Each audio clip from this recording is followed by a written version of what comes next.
like to remind all audiences to Welcome everyone to a huge encounter that we have at the Norway Chess 2024. We have Magnus Carlsen with the white pieces taking on Ding Liren, the current world champion. So it's world number 1 versus world champion.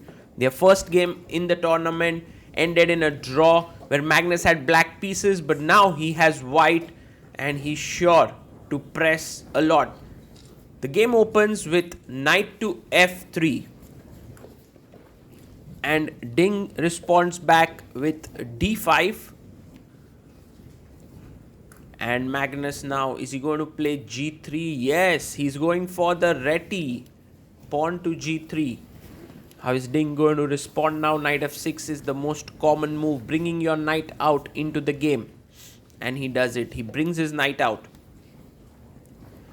And now Magnus can go bishop g2. And Castle, this is known as the reti system. That's exactly what he does. He plays his bishop to g2.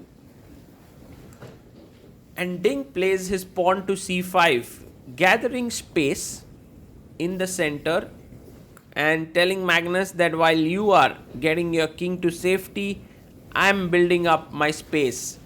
And Magnus, unperturbed, castles. Well, this might be the safest way for you to play if you are trying to get your king to safety. In 4 moves, you kind of build a house for your king. And now Magnus plays c4. So with c4, now there are many ways for Ding to react. He can just develop, but he can also push his pawn, which he does here, which now is a very ambitious move because he gains space. But on the other hand, he has sort of taken time. He's spent a move on it. And black is behind in development. So Magnus can now try to open up the position. He takes pawn takes pawn. Pawn takes pawn. We are in reversed Benoni territory here. And now Magnus just pushes his pawn to d3. So very standard opening. Bishop d6 played. The main move now is bishop to g5 followed by knight d2. It's around even, but Magnus plays something different. He goes knight bd2. This is not played so often. And you can see that Ding, that's the reason why it's taking his time. He just castles with his left hand and he took around 5 minutes for this move. So castles is on the board.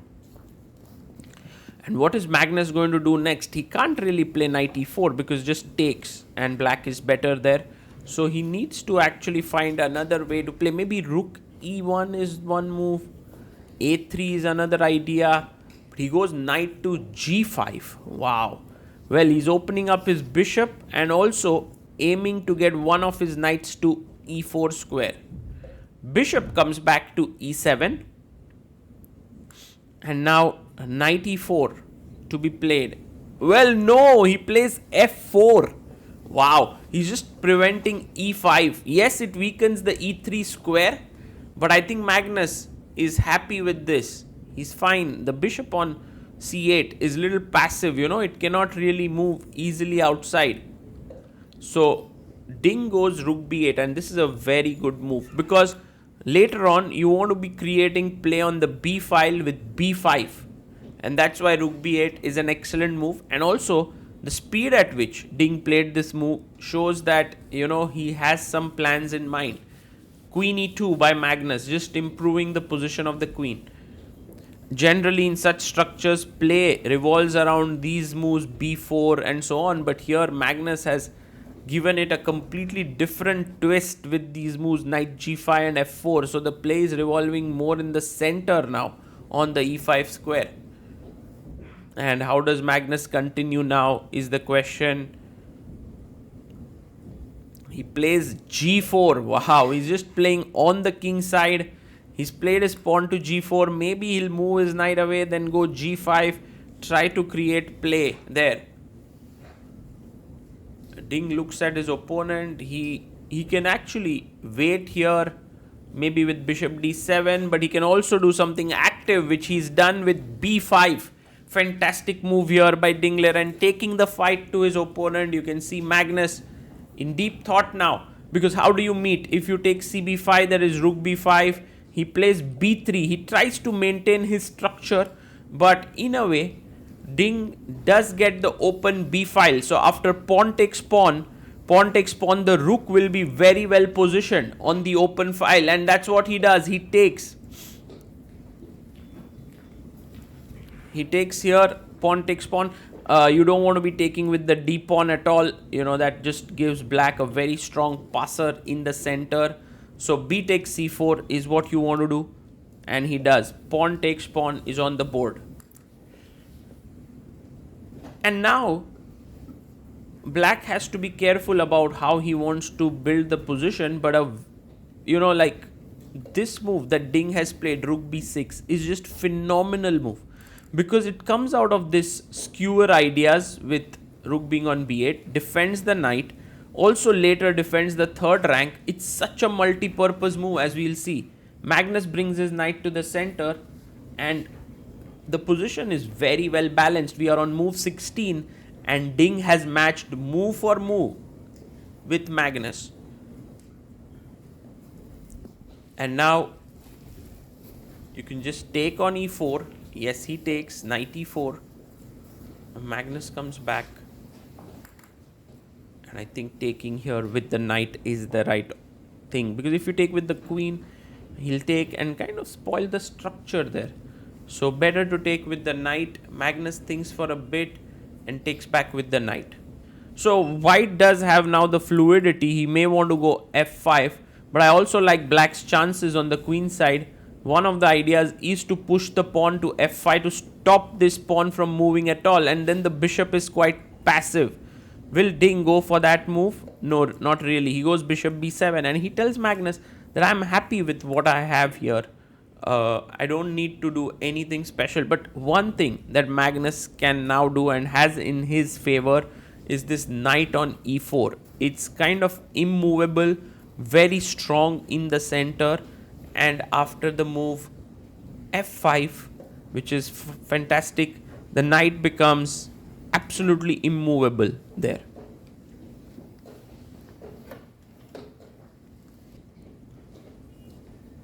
And Ding now taking his time to react. He takes f5.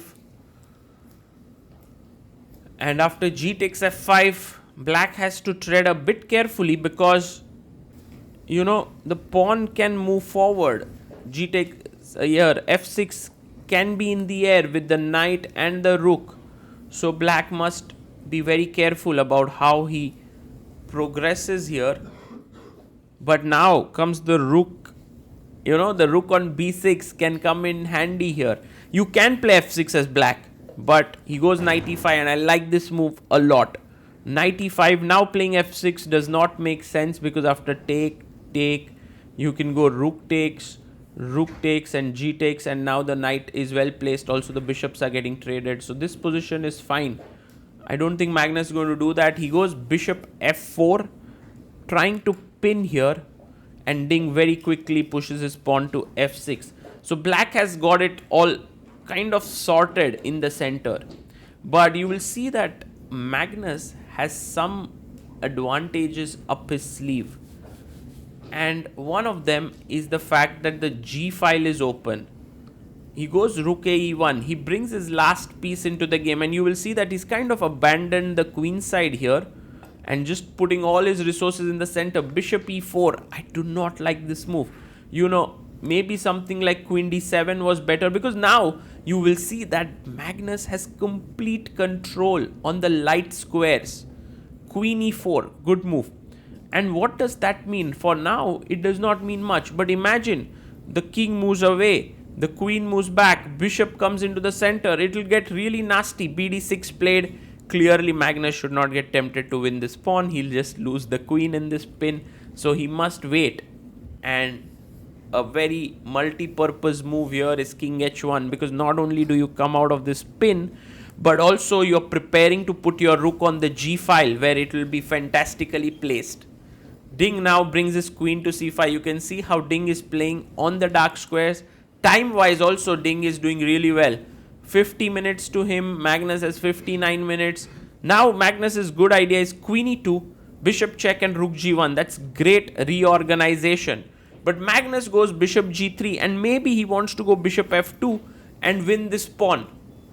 And that's the reason why Ding goes rook d8. The position is very, very unclear, but at the same time, it's not so easy to play for both sides, especially black here. And Magnus is not going to come in and trade the queens, that's for sure. That would ease out Ding's task. He needs to keep the queen, and I like it. He goes queen e2. It's a good move, because now, as we said, this check. So just think about it this way. If I play a5, you give a check, king here, king on h8, and rook g1.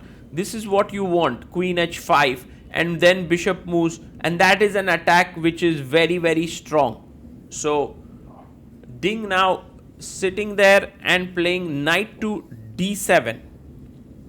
He's kind of opened up the e file. Also, a check could come in at any point. Let's see what Magnus comes up with now. Maybe Ding wants to reshuffle his pieces and put a bishop on e5, not a knight. That's his idea. So Magnus goes bishop f2, attacking the pawn on d4.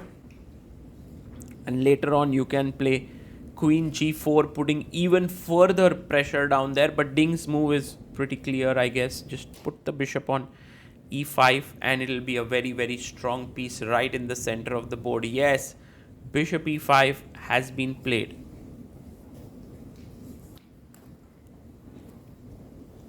And now white to move. What does Magnus Carlsen do next? I think he's going to give a check on d5. Yes, he plays a check. Bishop d5 check.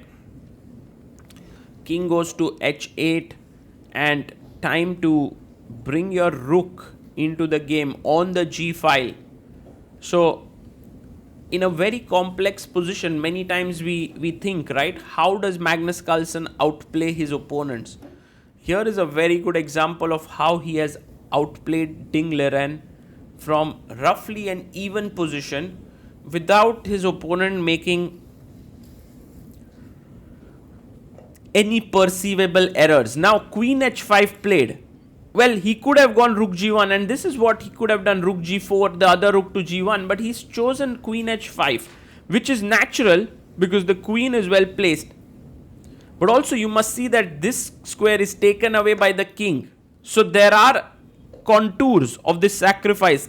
Takes, king takes, rook comes up and gives a check, and it's a checkmate. So have to be very careful here. By the way, a tactic is in the air. If you take here, and rook f4 with the idea of attacking the bishop and this, it seems like a very good tactic here. But Magnus is thinking he has 26 minutes, very intense game. He goes rook e4, and he's now set up this threat. h6 is the forced move now. Ding plays h6, the position is equal. There's nothing to worry about, but he must look at this threat which is there in the position. Rook e4 on the board. Ding thinks for a bit and goes rook b2. Oh my god, what is this move? Ding Liren misses mate in 2. Look at Magnus's expression. He knows that the game is over, and it's one of those expressions where you're not happy about it. Ding resigns. Queen takes h7. Ding is stunned there. Magnus is also not very happy because the game was building up beautifully, and now it's just a checkmate in 2 moves. Big miss by Ding Liren. His situation in the tournament keeps getting worse. He's in the last position. This is completely unrecognizable Ding. You know, he would never blunder a mate in 2 like this. But really a great fight today, and Magnus sets back all the pieces.